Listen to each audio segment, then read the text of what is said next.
Hola, hola, hola, bienvenidos a Me Quiero Volver Chango. Muchas gracias por hacerme su cómplice para matar el tiempo. Bueno, la apatía respondía inicialmente a cómo encaramos los mexicanos estos días con un mundial que se viene encima, un mundial que en su momento ilusionó mucho porque parecía muy lejano y que México podía hacer muchas cosas en la Copa Mundial en la que la selección iba a ser local, 2026. No digo que México va a organizar el Mundial, porque no lo está organizando, pero sí que va a ser casa de los partidos de la selección mexicana. ¿Y para qué? Eso es lo que nos preguntamos todos. ¿Para qué? México está en un estado depresivo. Perdió en contra de Paraguay 2-1. Venía de empatar con una de las versiones más pobres de Uruguay 0-0. Tan pobre que días después, y eso es lo malo de los partidos de la selección mexicana, que los comparte a los rivales con Estados Unidos. Entonces, México está tan bien o tan mal en función de cómo le va a ese mismo rival cuando mide fuerzas contra Estados Unidos. Y aunque Estados Unidos tampoco está para tirar cohetes, Estados Unidos golea a Uruguay, mientras México no pudo, con una selección charrúa que ya se veía muy, muy débil. Desde el once inicial, la convocatoria está Uruguay decadente, Marcelo Bielsa, ya sin las figuras de antaño y en un momento de reconstrucción en el instante menos propicio. Bueno, aún así, Uruguay sigue siendo más que México, pues ni siquiera en casa México pudo vencer al equipo charrúa, que después fue destrozado por la selección de los Estados Unidos. Pero bueno, después llegó el partido contra Paraguay y al final de cuentas, el tema con la selección mexicana es que juegue contra quien juegue, el resultado es malo, las sensaciones son peores y México no va a ningún lado. A 6 meses de la Copa Mundial en donde México jugará en casa. ¿Cuántos partidos? ¿Cuántos partidos? ¿3? ¿4? ¿5? ¿6? Pues cada vez que se acerca la Copa Mundial parece que México jugará menos. Pero la sensación es idéntica a la que se vivía en México en 1998. Tampoco había demasiado optimismo, no había un optimismo desbordado. Camino a 1994, la selección mexicana recibió 4 goles en Wembley. La sensación era que México no tenía un equipo para competir en el Mundial del 94. Miren que he visto mundiales a estas alturas de mi vida. Hay que remontarnos hasta el 94 y recordar que México tampoco llegaba con mucha seguridad y al final logra un mundial decente. Le gana a Irlanda, una victoria muy festejada, por cierto. Empata con Italia, un empate muy festejado. Había perdido antes con Noruega y luego el famoso partido y los penales en los que cae ante Bulgaria. Pero bueno, llega el 98 y las sensaciones son terribles. Bora Milutinovic era el entrenador del equipo en la eliminatoria. Lo echan porque México no juega nada. Llega Manuel Lapuente y con Manuel Lapuente la selección sigue siendo un desastre. Pierde 2 partidos amistosos previos a la Copa Mundial por goleada ante Noruega y ante el Wolfsburg, recién ascendido en ese momento a la Bundesliga. Y llega al Mundial y las expectativas son terribles. Y cuando empieza a jugarse la Copa Mundial, México pues no lo hace del todo mal.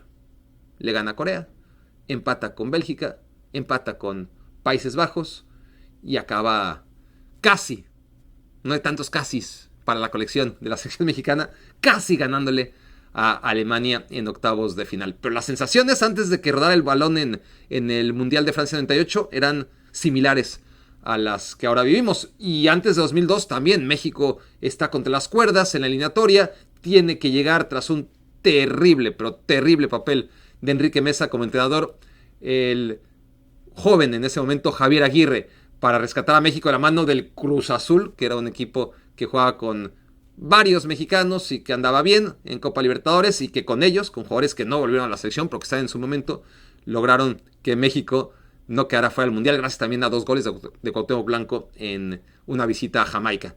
Pero bueno, no me quiero alargar tanto con la historia de la selección mexicana previa a las Copas Mundiales. Lo que quiero decir es que México siempre, casi siempre, ha estado mal. Casi tan mal, y hago ese matiz doble, casi siempre y casi tan mal como ahora previo a la Copa Mundial. Y después, otra vez, casi siempre las cosas salen mejor de lo que uno esperaba. La única excepción, ya que hablé del Mundial del 94, el 98, el 2002, fue en 2006. Ahí, al contrario, había una euforia desmedida, un técnico que hizo jugar por momentos muy bien a la selección nacional, ilusionar al pueblo mexicano, que es muy difícil, pero la expectativa se disparó al cielo, la gente creía que México iba a llegar a semifinales, y la realidad es que México hizo en el Mundial lo que hacía siempre, lo que hizo durante muchos años, que fue jugar 3 partidos, ilusionar, llegar al cuarto y volver a casa. Lo mismo pasó en 1900, ya estoy en los 2000, perdón. Lo mismo pasó en Sudáfrica 2010, exactamente las mismas sensaciones, con el mismo técnico, con un Javier Aguirre que también llegó en lugar de un Sven-Göran Eriksson que iba directo a eliminar a la selección mexicana y que corriera la suerte que ahora corren selecciones como la de Honduras y la de Costa Rica. Vaya papelón de Honduras y Costa Rica, por cierto. Abro este paréntesis, pero qué terrible, ¿no? En CONCACAF clasifican 6+2, ¿no? Una eliminatoria en la que no está Canadá, no está Estados Unidos, no está México, en la que Panamá, Honduras y Costa Rica son grandes favoritas, y resulta que no logran, salvo Panamá, que de panzazo pero lo logró, pero que las otras dos grandes favoritas, las históricas favoritas como Costa Rica y Honduras, no logran el pase directo, porque ese lo ganan las selecciones de Curazao, ¿no? De Curazao, tremendo, y una selección de Panamá que ya decíamos lo logra sobre la bocina, pero lo consigue, y una selección de Curazao que va a ir a la Copa Mundial en lugar de selecciones como Honduras o de Costa Rica, dejando a Surinam y a la selección de Jamaica en repechaje. Entonces, Surinam quedó por encima, la selección de Jamaica quedó por encima, Curazao quedó por encima, Panamá quedó por encima, Haití quedó por encima, y lo peor de todo, y aquí ya cierro el paréntesis de Honduras y Costa Rica, es que más allá de todos los despropósitos a lo largo de la eliminatoria, que fueron muchísimos, y no le voy a dedicar un episodio de Me Quiero Volver Chango a todos los descalabros en la eliminatoria y las oportunidades perdidas por parte de Costa Rica y Honduras, pero fue tan poético que los dos hayan decidido morir de nada, de miedo. El partido jugado en Honduras, Costa Rica se echó para atrás, no quiso saber nada, fue un planteamiento miserable, a pesar de que pudo haber ganado el partido con alguna acción puntual en el segundo tiempo, pero quedan 0-0, y en el partido jugado ayer, otra vez 0-0, y a pesar de todos los despropósitos y los deméritos para no ir a la Copa Mundial, ambos estuvieron a un gol. Estuvieron a un gol de meterse por lo menos a repechaje y quedaron 0-0. Llegaron todavía al minuto 90 tras aquel gol de Surinam que metió de regreso a Surinam en el repechaje. Honduras estaba a un gol de volver al repechaje. Costa Rica a un gol del milagro de meterse al mismo. Y resulta que no. Que las dos mueren juntas y las dos mueren de nada. Pero bueno, cierro ahora sí el paréntesis. México pudo haber estado con Sven-Göran Eriksson camino al Mundial 2010 en la situación en la que ahora están las selecciones de Honduras y Costa Rica. Javier Aguirre lo salva de nuevo, pero las sensaciones previas a la Copa Mundial eran desastrosas. Y luego en el Mundial, pues México le gana a Francia, que todavía estaba en una situación más precaria que México en aquel momento. Luego llega el Mundial de 2014, misma historia, otra vez México casi queda fuera de la Copa Mundial, pero esta vez realmente estuvo muy cerca de quedarse fuera. Logra clasificarse en el repechaje en contra de Nueva Zelanda y hace un gran Mundial, bueno, una gran fase de previa contra todo pronóstico. Ahí sí, México, creo que el único momento en el que estaba tan mal como ahora está, fue previo al Mundial de 2014. Las sensaciones de que esta selección no iba a ningún lado, que era un desastre, que jugaban terrible, que no había futbolistas de calidad, idéntico a lo ocurrido en 2014, hace ya 12 años. Y sin embargo, México hace una fase de grupos muy buena contra Camerún, sobre todo contra Croacia y contra Brasil como equipo anfitrión. 2018, muchas dudas, venía México de perder contra Chile de la manera en la que perdió en la Copa América, y de repente todas las dudas, una victoria contra Alemania en el partido inaugural, luego vimos que Alemania era un desastre, y Alemania ha seguido siendo un desastre desde aquel gol de Chucky Lozano, pero en ese momento era el campeón del mundo, el campeón defensor, y hubo una euforia tremenda respecto a la selección mexicana, que después perdió tras ganarle a Corea del Sur y llegar a 6 puntos y sentirse campeón del mundo, perdió en contra de Suecia y perdió en contra de Brasil. Y adiós, otro mundial que se acabó al cuarto partido. Y entonces llega la Copa Mundial de 2022, que es el parteaguas. Un parteaguas en el que hasta ahora este mismo capítulo lo pude haber grabado hace 3 años y medio, ¿no? Y hace 3 años y medio, llegado a la conclusión, y lo hice de hecho, sería interesante revisarlo, pero seguramente lo hice.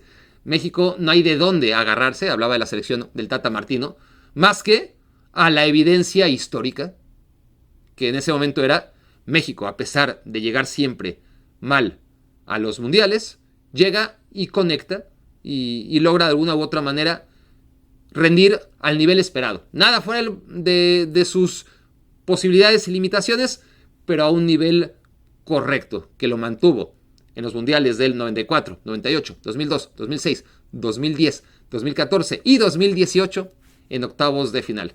En ese momento era, dejemos ya de soñar con cuartos de final y conformémonos con que México pueda avanzar a la siguiente ronda.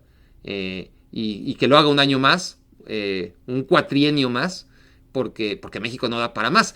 Y realmente llegó, como yo advertí muchas veces, más pronto el momento en el que México se quedara en la fase de grupos que el momento en que México por fin llegara a cuartos de final. Entonces, esa selección del Tata Martino marca un precedente, un parteaguas, en el que ya no solamente son las sensaciones negativas, sino que México no da para más. Entonces, la selección anfitriona, una de las 3 anfitrionas de esta Copa Mundial, ya no llega ni siquiera con esa certeza histórica de que, bueno, no importa lo mal que llegue, México al final en la Copa Mundial conecta. ¿Cuál fue la gran diferencia en Qatar 2022 respecto a 2018, 2014, 2010, 2006, etcétera? La gran diferencia en el Mundial de Qatar 2022 fue que México llegó sin futbolistas que pudieran marcar el camino hacia un éxito moderado, o por lo menos a no hacer el ridículo. Jugadores fuera de serie, poquitos, insuficientes, como para que México realmente trascienda, pero sí con una calidad suficiente para arrastrar un poquito al resto y que por lo menos fuera más competitivo. Y estoy hablando particularmente de 2 jugadores. Sí, que se puede hablar de la calidad de Carlos Vela, sí que se puede hablar de las aportaciones de Andrés Guardado o de Héctor Herrera. Está bien, podríamos también debatir esos nombres de clase media a nivel internacional. De clase alta, y no me quiero dejar el chicharito, pónganlo ustedes donde ustedes quieran, pero solamente 2 jugadores fuera de serie, más allá de que a nivel internacional Cuauhtémoc Blanco, pues nunca será reconocido. Pero los que vimos a Cuauhtémoc Blanco, sabemos que, bueno, a veces hay circunstancias que evitan que un jugador fuera de serie logre ser reconocido más allá de su patria. Hay gente que solamente es profeta en su tierra y en Chicago, como en el caso de Cuauhtémoc Blanco.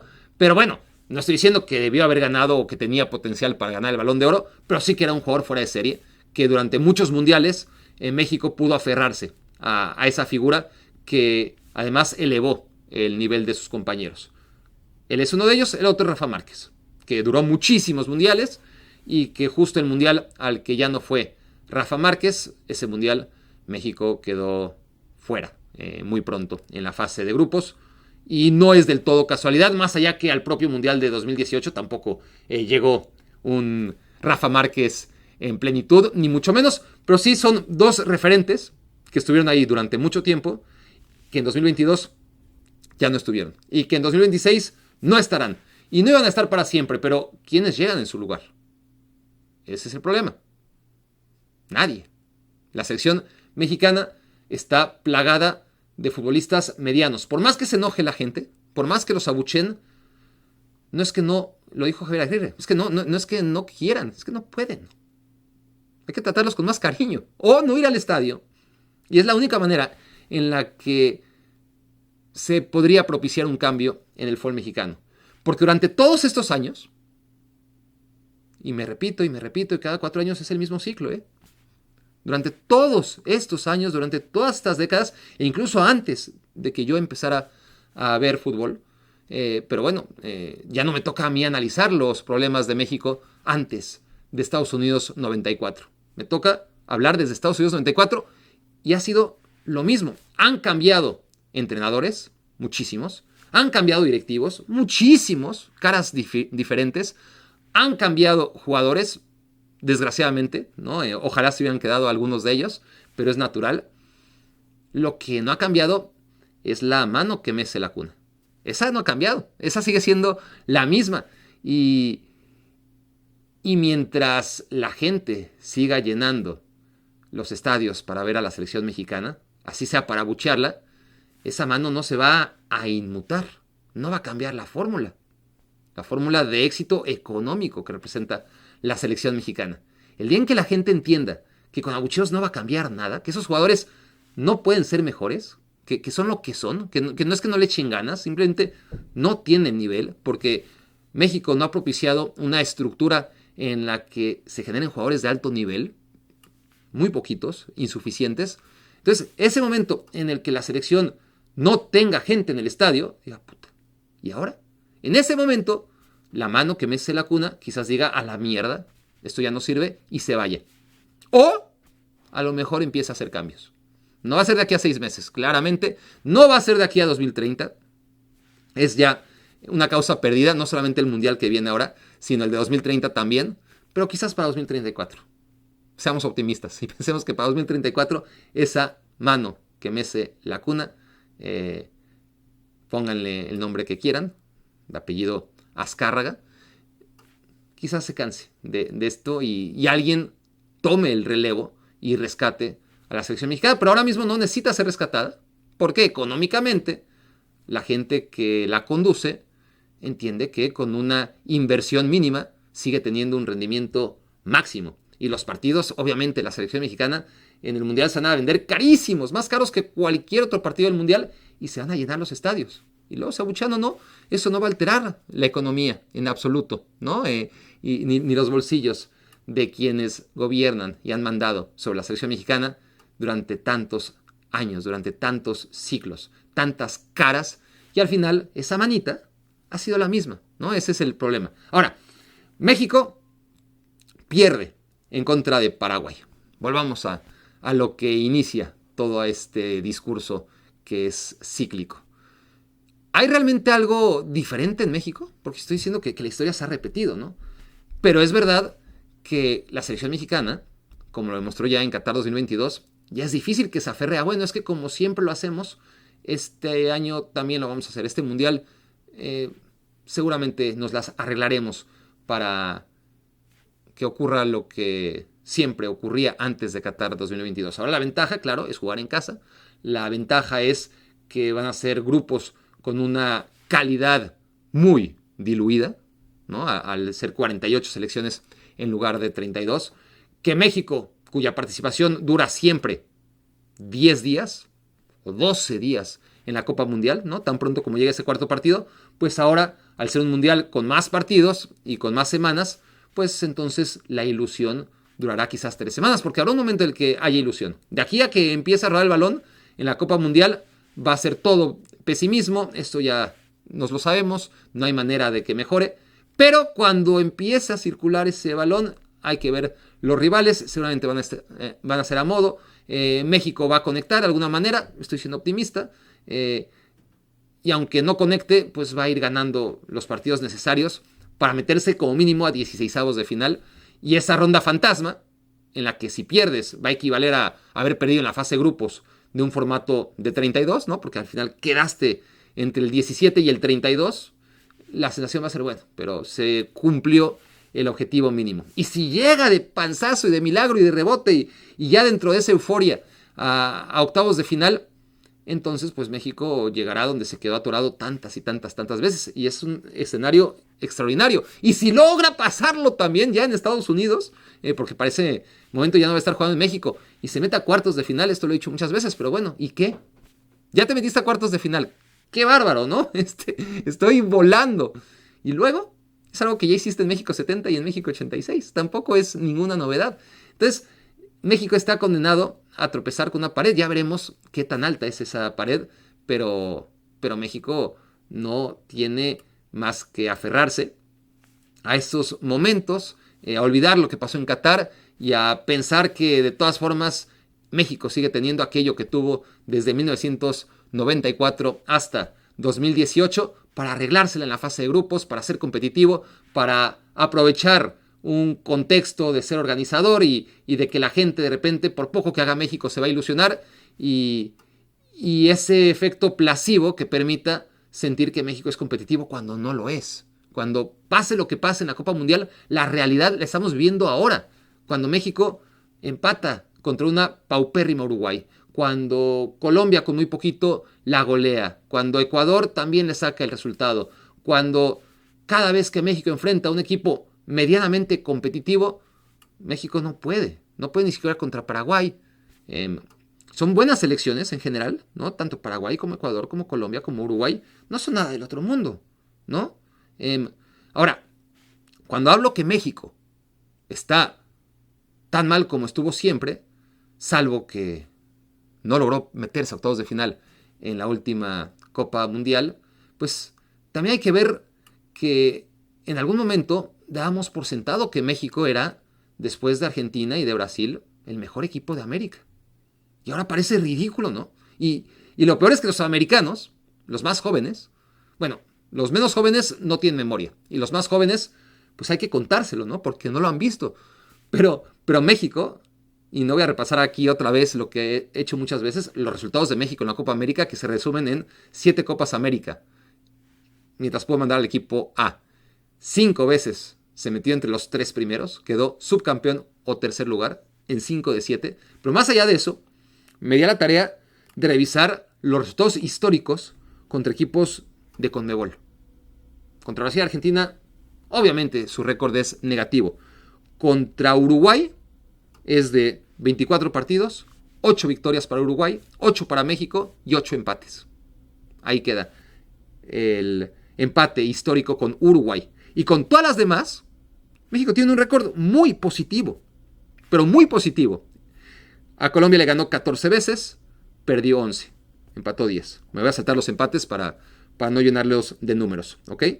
Contra Colombia, 14 victorias, 11 derrotas. Contra Perú, 13 victorias para México, 9 para Perú. Contra Chile, 18 victorias para México, 11 para Chile, aunque aquella de la Copa América, ese 7-0, pues cuenta por muchas más que esas 11, pero en el parcial son 18 victorias para México, 6 empates y 11 para Chile, incluido aquel 7-0 en la Copa América de 2016.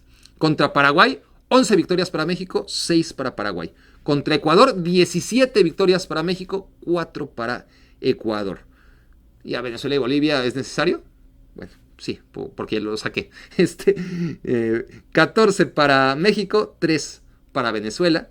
Y contra Bolivia, 9 para México y una victoria para Bolivia. Es decir, México ha dominado históricamente a los equipos de CONMEBOL, aunque sean partidos amistosos. Estos también han sido partidos amistosos y México ya no puede, ¿no? No puede en la Copa América, no puede en los partidos amistosos y está dejando de poder en las Copas Mundiales también, como quedó patente en Qatar. Y ahí está un problema de una selección mexicana que yo hice un video que les voy a dejar el link, o más bien Rubén, atención, tienes que dejar un link en la descripción con aquel video en el que hablo de los 25 países que más dinero han ganado por exportar a sus futbolistas en los últimos 10 años. México no está ni siquiera en el top 25, ya no hablemos del top 10, top 15, top 20, no está ni entre los 25 países que más dinero han ingresado en los últimos 10 años por vender a futbolistas del propio país. Y la lista, vean el video, se los recomiendo, pero le resumo, coincide con las mejores selecciones del mundo. Si vemos el top 10, nos damos cuenta que las 10 mejores selecciones del mundo son los 10 países que más dinero ingresan por venta de futbolistas nacionales en los últimos 10 años. Fíjense, el top 10 es Francia, número 1, por mucho, 2 Brasil, 3 España, 4 Portugal, 5 Países Bajos, 6 Inglaterra, 7 Argentina, 8 Alemania, 9 Italia, 10 Bélgica. Las potencias. Falta Croacia, que es un país chiquitito, pero está en el 12.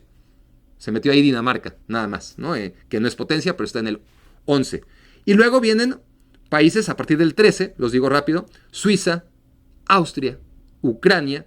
Me detengo en el siguiente, que es Colombia, porque claro, los países europeos tienen la facilidad de contar, la mayoría de ellos, no todos, pero por lo menos sí, los que estoy citando, o la mayoría de los que estoy citando, son selecciones o son países que pertenecen a la Unión Europea y por lo tanto sus jugadores libremente pueden cambiar de un equipo de un país a otro sin ninguna traba, como si cambiaran de un equipo de la misma liga para efectos migratorios. Eso facilita obviamente las cosas, pero si lo comparamos con Colombia, por ejemplo, Colombia está en el lugar número 16, Uruguay en el lugar número 17, han ingresado en los últimos 10 años, atención, 339 millones de dólares. Colombia, o creo que es en euros, da igual, pero bueno, son euros. 339 millones de euros por futbolistas colombianos en los últimos 10 años. Uruguay, 334 millones de euros. Luego siguen Suecia, después está Checoslovaquia, después Noruega, Polonia, Estados Unidos. Hasta Estados Unidos está por encima y muy por encima de México. Tiene casi el doble de ventas. No solamente número de futbolistas, sino ingreso neto. Y estoy hablando aquí de jugadores, vean el video, pero ni siquiera estoy hablando de los Pulisic o de futbolistas que ya se van vendidos después de estar en Europa y ya sacan negocio. El Borussia Dortmund en el caso de Pulisic, por ejemplo, ¿no? No, lo que costaron los futbolistas que se fueron de la MLS, porque Pulisic y muchos otros, y McKinney, se fueron gratis y han ayudado a la selección de Estados Unidos, obviamente, pero aquí estamos hablando solamente de la capacidad de exportar al talento. Y Estados Unidos, aún quitándole a esos jugadores que son muchísimos, que se han ido gratis o muy, muy, muy baratos, sigue vendiendo más que México. Y después Turquía y después Grecia. Grecia está en el lugar número 25, con 225 millones de euros ingresados en los últimos 10 años por la venta de futbolistas nacionales. Y México, fuera del top 25 y muy lejos, con 164 millones de euros, nada más. Eso también te habla de la avaricia de los directivos mexicanos, que no venden a los jugadores y cuando los venden es solamente porque se van caros. La mayoría de estos, cuando cuentas a los de Uruguay y a los de Colombia, no es porque se vayan caros, es que se van muchos y en la acumulación pues acaban vendiendo mucho más los uruguayos y los colombianos y los estadounidenses que los mexicanos. Y hay que ver cómo Luis Díaz se fue por 7 millones del fútbol colombiano al fútbol portugués. Y de ahí dio el salto a Liverpool y de ahí muy pronto se fue al Bayern Múnich por 70 millones. ¿No? Los europeos le sacaron 63 millones más, pero es que los colombianos no iban a poder pedir ni la mitad, ni siquiera la mitad de esos 70 millones que valía Luis Díaz, que lo demostró primero en el Porto y después en el Liverpool. Tuvieron que conformarse con los 7 millones que le pagó el Porto para convertir a Luis Díaz en lo que hoy es Luis Díaz. Esa es la clave. Si Luis Díaz se hubiera quedado en Colombia, si su equipo en Colombia le hubiera dicho, no, 7 millones, ¿qué te pasa? ¿Me insultas? Luis Díaz evidentemente no sería ni una pequeña parte de lo que es hoy. Y eso es lo que pasa con los futbolistas mexicanos. No es que sean malos porque están predeterminados para ser malos. Es que les cortan las alas.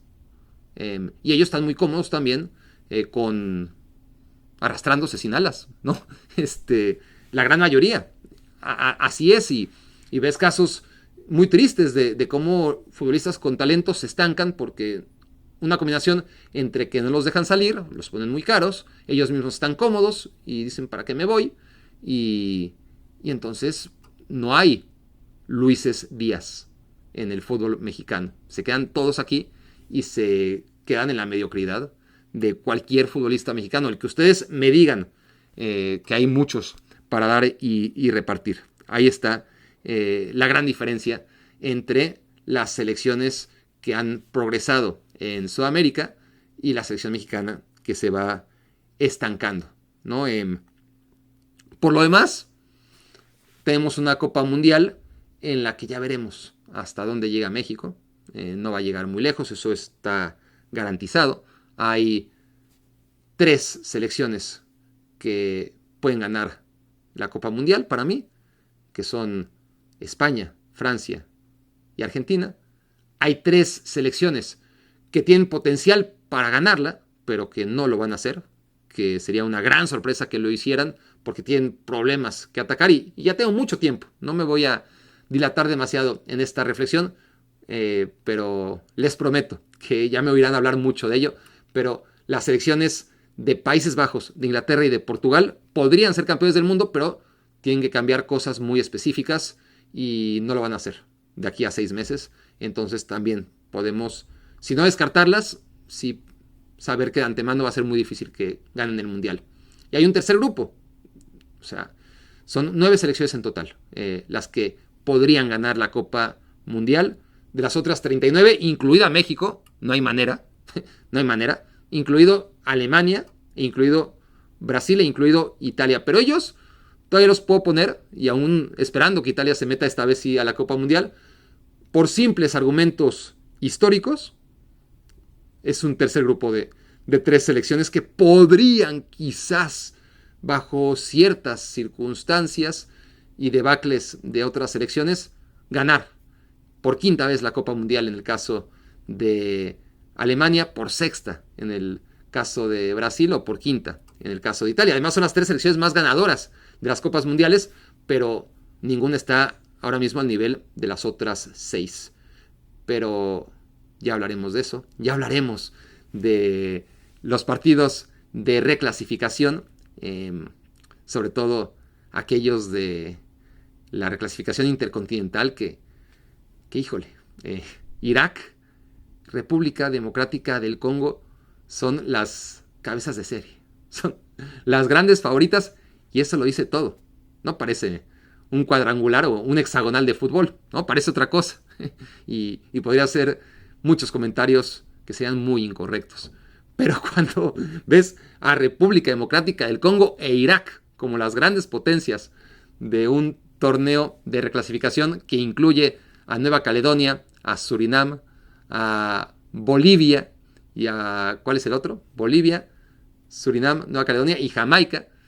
Bueno, ¿son los Juegos del Hambre? ¿O es un partido, o son partidos clasificatorios rumbo a la Copa Mundial?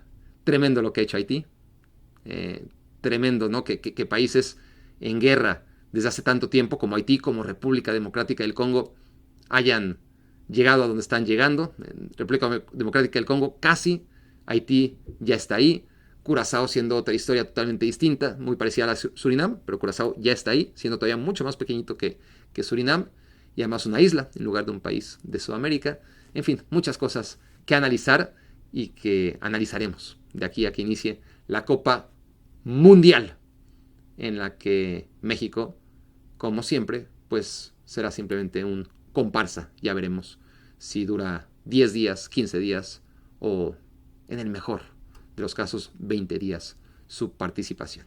Eso fue Me Quiero Volver Chango. Muchas gracias por haberme hecho su cómplice para matar el tiempo. Ican, ¿se te han acercado de la Kings League? Sí. Pero no para jugar. No para jugar. Para hacer contra Chronic. Pero como te digo, a ver,